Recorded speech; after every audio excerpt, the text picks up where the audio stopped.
So guys, target SSC exams जो आप लोगों के लिए मैंने एक बुक सजेस्ट की थी मिरर ऑफ कॉमन एरर, उसकी 275 सेट की वीडियो लेकर के आया हूँ। ये फिर से हम लोग वीडियो शुरू कर रहे हैं क्योंकि अच्छा खासा समय आपके पास प्रिपरेशन करने का, तो सोचा क्यों ना ये पूरी बुक को फिनिश ही करा दिया जाए। आपको हम लोग इससे पहले इसकी 2 प्लेलिस्ट ऑलरेडी प्रोवाइड करवा चुके हैं, जिसमें आपको एक प्लेलिस्ट में 1 से 64 तक और दूसरी प्लेलिस्ट में 164 से आगे के सेट देखने को मिल जाएंगे। अभी तक मैं आपको 273, 274 तक सेट करवा चुका था लास्ट वीडियो में। आज की ये वीडियो है हमारी 275 सेट को लेकर के, जो कि है हमारा जीएल पीटी एग्ज़ाम यानी सीजीएल का प्री एग्ज़ाम है आपका, बहुत शानदार एग्ज़ाम। और गैस, इस बुक को करने के बाद आपकी ग्रामर की कोई भी प्रॉब्लम अधूरी नहीं रह जाएगी, यानी कि ग्रामर का बिल्कुल संपूर्ण निचोड़ बुक है आपकी ये। और साथ में आपको मिल रहा है हमारा सपोर्ट, यानी कि हमारा खुद का एक्सपीरियंस भी। तो गैस चलते हैं, शुरू करते हैं इसकी कहानी को। और इसके अलावा 2 बुक्स मैंने आपको और सजेस्ट की हुई हैं, वो है आपकी किरण और मिरर। उनको भी आप लोग फिनिश कर लीजिएगा किसी भी तरह से, किरण और एमबी सॉरी। अगर ये 3 बुक्स हम लोग फिनिश कर लेते हैं तो एसएससी के किसी भी एग्जाम्स में इंग्लिश को लेकर के हमारे अब प्रॉब्लम नहीं रहने वाली, ये बात कन्फर्म है। इसका मैंने एक कॉम्बो बैच पूरा शुरू कर दिया है, फिलहाल अभी ऑफर में है बच्चों आपका ये। आप चाहें तो इसको बाय करके देखना शुरू कर सकते हैं। पूरा कंप्लीट बैच किरण और एमबी का, साथ में मिरर का साथ आपको मिल रहा है मेरे साथ यूट्यूब पर। पहला सेंटेंस कह रहा है कि he compensated the loss to me. He compensated the loss to me. So guys, compensated का मतलब होता है किसी चीज़ का आपको हर्जाना जाना देना, यानी कि उसके बदले में कुछ उसको देना। जैसे कि कोई आपसे नुकसान हो गया है तो आपको उसकी भरपाई करना, उसको बोलते हैं कंपनसेट। क्या बोलते हैं उसको? कंपनसेट। अब गाइस यहाँ पे कंपनसेट के लिए हम लोग लगाया करते हैं, जो हमारा फॉर्मूला है एक्चुअली वो है कंपनसेट। मैं पूरा नहीं लिखूँगा। कंपनसेट टू समबडी, किसी को कुछ कंपनसेट करना, फॉर समथिंग, किसी चीज़ के लिए, किसी चीज़ के लिए, किसी को कंपनसेट करना किसी चीज़ के लिए। तो यहाँ पर हम लोग फोर का इस्तेमाल क्या करते हैं। अब मुसीबत यह है गाइस, यहाँ पे फोर का इस्तेमाल यहाँ भी किया गया है और फोर का इस्तेमाल यहाँ पर भी किया गया है। तो इनमें से कौन सा सेंटेंस होगा करेक्ट? तो गाइस पहले कंपनसेट, फिर ऑब्जेक्ट, फिर फोर और फिर जिसको किया गया वो। तो he compensated me for the loss, तो उसने मुझे कंपनसेट किया लॉस के लिए। जो भी लॉस मुझसे हुआ है या सॉरी उससे हुआ है उसका उसने कंपनसेट किया, यानी कि उसने उसका भरपाई किया, उसने उसका पूरा हर्जाना मुझे दे दिया। सो गैस यहाँ पर अगर मैं देखूँ तो इसका आंसर आपका हो जाएगा सी, पूरी तरह से करेक्ट। गैस यहाँ पर ये जो सेंटेंस है हमारे, ये अंडरलाइन सेंटेंस थे, तो अंडरलाइन करना टाइपिंग के थ्रू मेरे लिए थोड़ा सा दिक्कत वाला था, इसलिए मैंने यहाँ पर पूरा का पूरा फोटो ही क्लिक करके लगा दिया है। हालांकि इससे कोई इफेक्ट नहीं पड़ता है, आपको सिर्फ सेंटेंस पढ़ना है, रूल्स पढ़ना है और सीखना है। The climate of Karnataka is cooler than Tamil Nadu. तो गैस यहाँ पर अगर आप बात करें तो यहाँ पर इसे तो छोड़ दीजिए, क्योंकि मैं हमेशा बोलता हूँ बच्चों के प्रपोजिशन के बाद वाले पार्ट को सेंटेंस में हम लोग कुछ भी नहीं मानते हैं। ये बात अगर आपको मेरी याद हो अभी तक भी, तो इसको फॉलो करते हुए चलेंगे। तो यहाँ पर इसे छोड़ दीजिए। बात हो रही है द क्लाइमेट की। किसकी बात हो रही है? The climate is cooler than Tamil Nadu. तो गैस यहाँ पे क्लाइमेट जो है तमिलनाडु से ज़्यादा अच्छा है। कहाँ का? कर्नाटका का। तो गैस यहाँ पे एक बात सुन लीजिएगा ध्यान से, बात हो रही है कर्नाटका के क्लाइमेट की। कर्नाटका के क्लाइमेट की बात हो रही है। क्लाइमेट यानी कि जलवायु की बात हो रही है कि किसका ज़्यादा अच्छा जलवायु है, कर्नाटका का या तमिलनाडु का। तो गैस तुलना हमेशा बराबर वालों में हुआ करती है, दो अलग अलग चीज़ों में तुलना नहीं हुआ करती है। मैं कहने लगूँ कि आपको मिरर बुक राकेश 9700 मैथ से अच्छी है, तो ये कहना गलत होगा, क्योंकि मिरर की बुक इंग्लिश के लिए है और राकेश 9700 आपके मैथ के लिए। तो तुलना हम लोग बराबर वाली करेंगे। इंग्लिश की बुक की तुलना इंग्लिश बुक से करेंगे। हम लोग बोल सकते हैं कि मिरर बुक पैरामाउंट से अच्छी है, तो ये कोई दिक्कत नहीं है। तो यहाँ पर तुलना हो रही है क्लाइमेट की। कर्नाटका के क्लाइमेट की तुलना करेंगे तमिलनाडु के क्लाइमेट से। अब इसको ठीक करने के 2 तरीके हैं बच्चों। पहला तरीका तो ये कि हम लोग देन के बाद में अपनी तरफ से एक दैट ऑफ का इस्तेमाल क्या करते हैं। हालांकि यहाँ उसने आपको ऑप्शन दिए हुए हैं, तो आपके पास चॉइसेस नहीं है। जब आपको ऑप्शन दिए जाएं तब आपके पास चॉइसेस बिल्कुल ख़त्म हो जाएंगी, ना के बराबर रह जाएंगी। तो यहाँ पर स्कूलर देन दैट ऑफ आपका रह जाएगा। हालांकि अगर मेरे पास यहाँ पर ऑप्शन ना दिए होते, मुझे सिर्फ इसके अंदर एरर निकालनी होती, तो मैं तमिलनाडु में एपस्ट्रोफे एस लगा करके भी सेंटेंस को ठीक कर सकता था। ये भी एक तरीका है बच्चों सेंटेंस को ठीक करने का। इस गैस दो तरीके हैं आपके पास सेंटेंस को ठीक करने के, या तो देन के बाद में दैट ऑफ सिंगुलर के लिए, और दोज ऑफ प्लूरल के लिए लगाया करते हैं। जैसे कि गाइस यहाँ पर हम लोग देख रहे हैं, जैसे कि मैं एक सेंटेंस आपको बोल रहा हूँ, यहाँ ध्यान दीजिएगा, थोड़ा सेंटेंस बड़ा है तो इसलिए, the roads of Dehradun, the roads of Dehradun are better then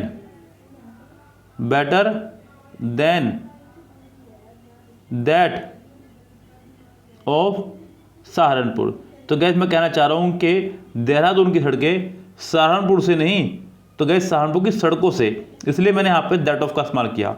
जब तुलना सड़कों की हो रही तो सड़कों से ही करेंगे। अगर मैं इसको ऐसा कहता कि the roads of Saharanpur are better than, sorry, the roads of Dehradun are better than Saharanpur, कि देहरादून की सड़कें सहारनपुर से अच्छी हैं, तो ये कहना गलत होगा, क्योंकि तुलना सड़कों की हो रही है, देहरादून और सहारनपुर की नहीं हो रही है।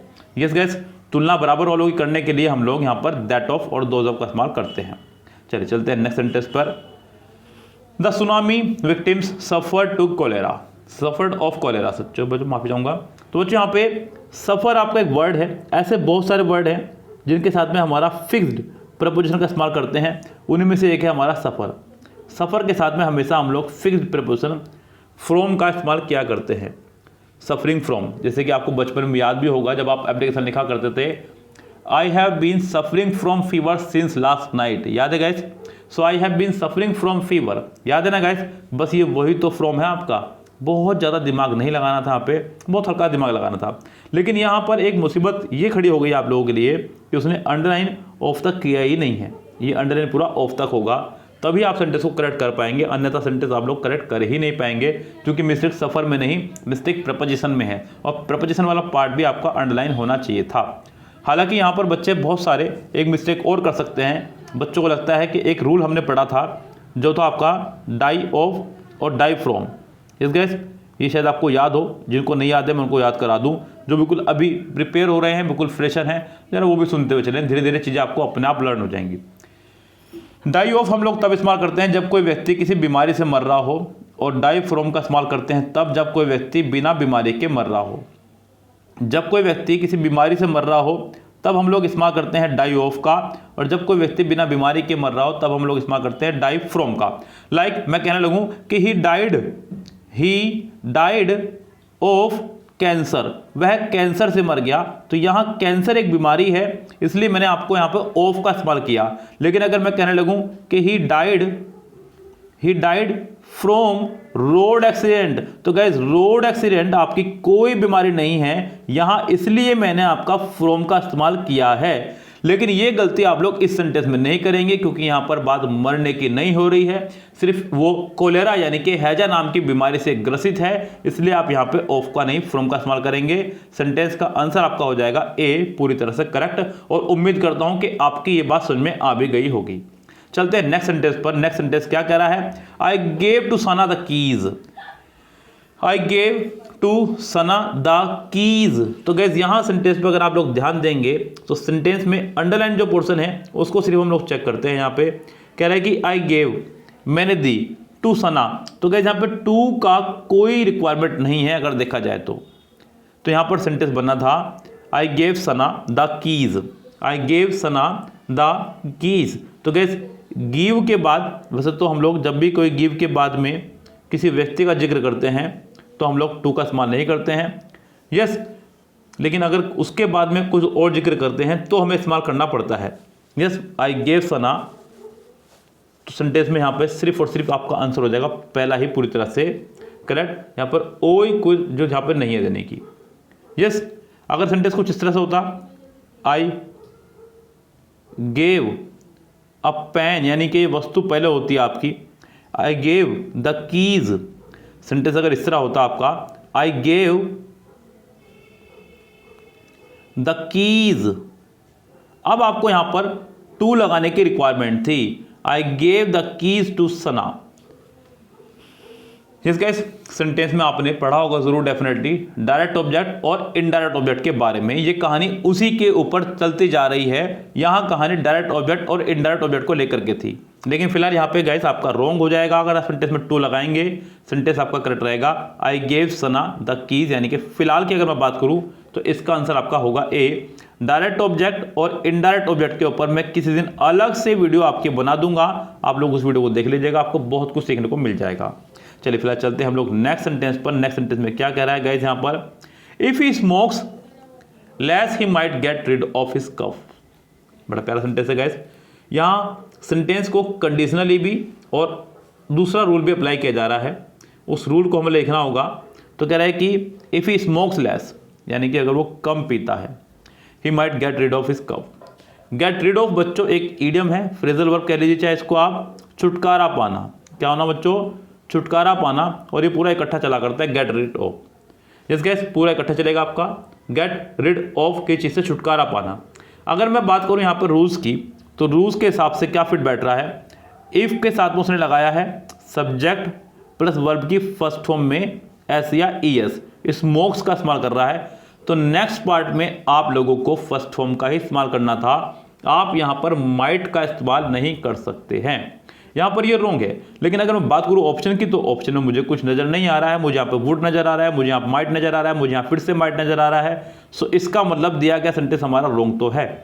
अगर मैं बात करूं ऑप्शन की तरफ चलते हुए, तो गैस अब दूसरा ऑप्शन मुझे नजर आ रहा है, if plus subject second form. तो नेक्स्ट पार्ट में हम लोग इस्तेमाल कर सकते हैं वुड प्लस फर्स्ट फॉर्म का, जो कि मुझे ऑप्शन ए में साफ नजर आ रहा है। ऑप्शन बी जो कह रहा है बच्चों से लगाया हैड प्लस थर्ड फॉर्म, तो नेक्स्ट पार्ट में वुड हैव का इस्तेमाल होना चाहिए, तो जो कि नहीं है। अब फिर से यहाँ पर गलती वही कर दी जो ऊपर गलती की है। तो ये दो ऑप्शन इससे बाहर हैं। इसका आंसर आपका हो जाएगा ए, बिल्कुल करेक्ट। एंड आगे देखिएगा बच्चों ध्यान से, an orangutan's intelligence is as superior to that of man. Guys यहां पर सेंटेंस में उसने दो चीजों का इस्तेमाल किया। बच्चों पहली बात तो मैं आपको बता दूं, कुछ किताबों के अंदर इस तरह का जिक्र किया गया है कि जिन कंपैरेटिव डिग्री के बाद में आपका IOR लगा हो, जिनके बाद में IOR लगा हो, उनके साथ टू का इस्तेमाल करा करते हैं। तो गैस मैं आपको बता दूं कि ये कंपैरेटिव डिग्री आपकी है ही नहीं। सुपीरियर, जूनियर, इंफीरियर, प्रायर, ये सब आपकी कंपैरेटिव डिग्री है ही नहीं। ये देखने में कंपैरेटिव डिग्री जैसी लग रही हैं, लेकिन ये आपकी है डिग्री ही, बिल्कुल ध्यान रखें। ऑब्सोल्यूट डिग्री के अंदर इनको रखा जाता है गाइस। यहां पर आप लोग इनके साथ में टू का इस्तेमाल क्या करते हैं, ये बात कंफर्म है। हालांकि यहाँ पर अंडरलाइन करने वाले व्यक्ति ने भी गलती की है, यहाँ पर अंडरलाइन टू तक होना चाहिए था। यहाँ पर आपका एज की जरूरत नहीं है, आपको सीधा सुपीरियर टू का इस्तेमाल करना है, एज आपका नहीं आएगा। तो इस सेंटेंस का आपका आंसर हो जाएगा बी, पूरी तरह से करेक्ट। मोर का इस्तेमाल नहीं कर सकते और सुपीरियर के साथ में देन का इस्तेमाल भी नहीं करते हैं। As employees we are accountable for the stakeholders. तो बच्चों यहाँ सेंटेंस को हम लोगों को चेक करना होगा। उसको पकड़ेंगे हम लोग यहाँ पर। पहले तो अकाउंटेबल फॉर तक पूरा अंडरलाइन कीजिएगा, तभी आप लोग इसको सही कर पाएंगे। बच्चों अकाउंटेबल ही क्यों, मैं आपको एक बेहतरीन बहुत पहले से ट्रिक बता चुका हूं। जब भी किसी वर्ड के आखिरी में आता है आपका एबल या फिर आइबल, एबल या फिर आइबल, आपको इनके साथ में मोस्ट ऑफ द केसेस एक ही प्रपोजिशन दिखाई देते हैं, वो आपके टू। जब भी इनके साथ में, एबल के साथ में या फिर आइबल के साथ में मुझे प्रपोजिशन का इस्तेमाल करना हो, तो मैं सिर्फ एक ही प्रपोजिशन का इस्तेमाल करता हूं, वो है आपकी टू। तो यहां पर भी अकाउंटेबल टू होना चाहिए था। अकाउंटेबल टू का मतलब होता है गैस जवाबदेही होना, यानी कि जिम्मेदार होना, किसी चीज की जिम्मेदारी लेना। तो एज एम्प्लॉइज होने के नाते we are accountable to the stakeholders. तो हम लोग स्टेक होल्डर्स के जो हैं जवाबदेही हैं, उत्तरदायी हैं, यानी कि हमें उनको जवाब देना होगा। तो फिलहाल अगर मैं बात करूं यहाँ पे आंसर की, तो आपका आंसर हो जाएगा टू। आगे से हमेशा ध्यान रखिएगा, जब भी किसी वर्ड के आखिरी में आपका एबल जुड़ जाएगा, मैनेजेबल, एडजस्टेबल, अकाउंटेबल, आपको उसके साथ में प्रपोजिशन टू का ही इस्तेमाल करना है। ऐसे रट्टाफिकेशन से काम नहीं करना है बच्चों, ठीक है। मैं जो समझा रहा हूँ सुनिए ध्यान से। Recently he had injured for a mediclaim policy. Recently he had insert, बच्चों माफी चाहूंगा मैंने इंजर्ड पढ़ लिया है गलती से। तो गैस यहां पर आपको दिख रहा होगा रिसेंटली। सबसे पहली बात तो गैस ये कि यहां सेंटेंस में जो उसने वर्ड इस्तेमाल किया है रिसेंटली, यस रिसेंटली का मतलब होता है हाल ही में। रिसेंटली का मतलब हाल ही में, और सेंटेंस उस लिहाज से आपका प्रेजेंट परफेक्ट तो बनना ही चाहिए था। यस गैस प्रेजेंट परफेक्ट हमारा बनना ही चाहिए था, लेकिन यहां पर उसने इस्तेमाल किया है पास्ट परफेक्ट का। जब आपको सेंटेंस में रिसेंटली दिखाई दे जाए तो या तो आप उसको बनाए प्रेजेंट परफेक्ट, यानी कि या तो इस हैड को कर दीजिए आप लोग हैज़, हैव, तब सेंटेंस करेक्ट हो जाएगा। ही हैज़ इंश्योर्ड, तब सेंटेंस ठीक हो जाएगा। या फिर आप सेंटेंस को बनाए सिंपल पास्ट, बिल्कुल सेकंड फॉर्म के साथ में। अब मुझे यहाँ पर हैज़ हैव नहीं दिख रहा है, पहले में भी, दूसरे में मुझे सिंपल पास्ट दिख रहा है, थर्ड में मुझे सिंपल पास्ट दिख रहा है, लेकिन मुझे हैज़ हैव नहीं दिख रहा है। तो यहाँ पर दिया गया सेंटेंस तो रॉन्ग है, ये तो कंफर्म है। अब आंसर आपका हो जाएगा बी यहाँ पे correct. Recently he insured for a mediclaim policy, यानी कि आपका आंसर हो जाएगा बी पूरी तरह से correct. Every day we usually have lunch at 1:30 PM, यानी कि हर रोज हम लोग लंच लेते हैं 1:30 बजे। तो गैस ये एक आदत को शो कर रहा है यहाँ पर, किसी व्यक्ति के द्वारा, यानी कि उसकी डेली दिनचर्या को शो किया जा रहा है। जब हम लोग किसी व्यक्ति की हैबिट को, डेली दिनचर्या को रिप्रेजेंट करते हैं तो हम लोग सेंटेंस को सिंपली प्रेजेंट इंडेफिनिट ही बनाया करते हैं। और गाइस ये सेंटेंस हमारा प्रेजेंट इंडेफिनिट ही है।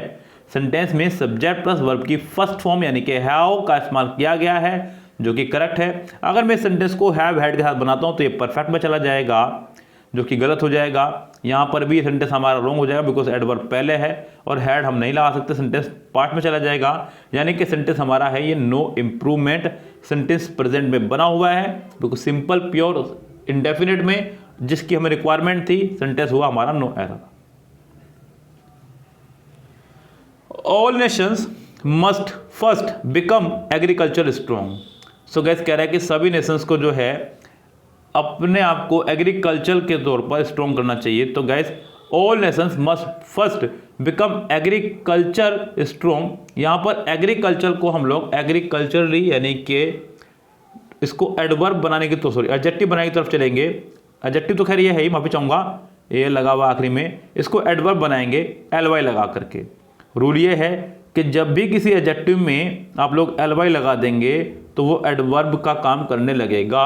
और यहाँ पर रिक्वायरमेंट एडवर्ब की ही थी, क्योंकि उससे पहले एक आपकी वर्ब खड़ी हुई है और बाद में एक एडजेक्टिव ऑलरेडी है। एडजेक्टिव से पहले भी एडवर्ब आया करता है और वर्ब से पहले बाद भी आपका एडवर्ब आया करता है। तो यहाँ पर आपको इसमें ly लगाना होगा। और ly की अगर बात करूँ तो सिर्फ लगा हुआ है ए में, आपका आंसर हो जाएगा ए। अगर गाइज आपको इसके ऊपर और बड़ी वीडियो देखनी तो आप हमारी एक वीडियो देखिएगा, नाउन से एडजेक्टिव, एडजेक्टिव से एडवर्ब, ये वीडियो देखिएगा हमारी। बहुत शानदार वीडियो आप लोगों के लिए हमने बनाई थी और बहुत शानदार आप लोगों ने उसको पसंद भी किया, बहुत सारे उस पर व्यूज़ भी हैं। जाकर चेक कीजिएगा, वीडियो को देखिएगा, खूब सराहिएगा और शेयर कीजिएगा अपने दोस्तों को। बहुत शानदार वीडियो है, आपको हमारी जैसे ही जाएंगे यूट्यूब चैनल पर तो आपको हाईलाइटेड वीडियो में देखने को मिल जाएगी। इस तरह की और वीडियो प्राप्त करने के लिए चैनल को सब्सक्राइब करके बेल आइकन जरूर प्रेस कर दीजिएगा। और मैंने आपको बताया गाइस, इसके साथ साथ आप MB और किरण भी लगा दीजिएगा। ग्रामर की समस्या का पूरा जड़ से खत्म करना है। इस बार हमें कम से कम 90+ मार्क्स का ही टारगेट लेकर चलना है। ओके गाइस, फिलहाल चलते हैं, लेते हैं आपसे विदा। Goodbye, have a nice day.